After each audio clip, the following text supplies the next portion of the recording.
Where do you bridge the gap on this conversation when it comes to Democrats? Because you did say we need fossil fuels. And I think that if you told that to many Democrats, that might be a non starter for them. In the conversation you had with my colleague last year, you said Congress was dysfunctional and that the place is not built for collaboration. Where can you see yourself working with Democrats on this specific issue?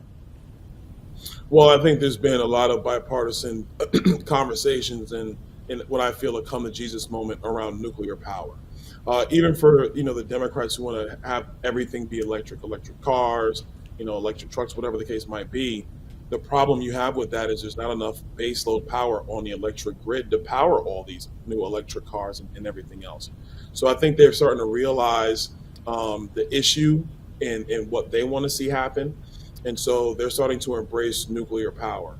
Nuclear power in our country would really be a game changer for us. And we already have nuclear power. Let me not say that we don't. But increasing the amount of baseload power using nuclear and other sources will be tremendous for us because it gives you the electricity you need. And I think there's some common ground around that. A lot of other things, it's just going to take political elections and the will of the people to shift those thoughts and those mindsets. But if there's good policy to work on, we can do that. When it doesn't exist, it's a majoritarian body, whoever has the votes. That's basically what happens. Is there anywhere else you can see yourself working with Democrats on in the remainder of this Congress? So we are going to have to go through, I think, FISA reauthorization. And so I think we do have a serious issue with the FISA courts. Let's be very clear. And so I think there's going to be room to be able to work in a collaborative fashion on that. Reauthorizing Homeland Security, I think there's going to be ways to collaborate on that. And let's just be clear. My position is, why would I fund a Department of Homeland Security that doesn't secure the homeland? Like, that just doesn't even make sense logically.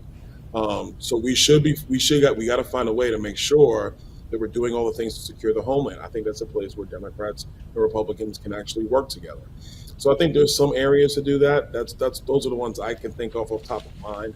Maybe there'll be some other stuff that comes up that we'll have to deal with, and we'll figure it out as we go.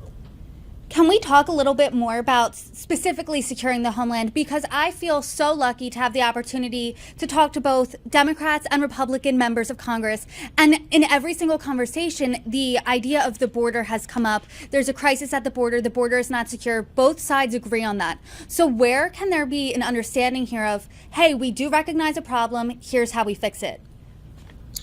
That's going to be tough. I'm just going to be honest with you, because a lot of my Democratic colleagues won't even go to the border. And I've been on field hearings where the border is 2 miles away from the field hearing. They won't go. And it's tough to solve problems if you won't see them firsthand. So I think it's important that the Democrat members who do want to see these issues, those are the people that we have to go to first and work with and be constructive about this. We cannot have a border where the cartel has operational control.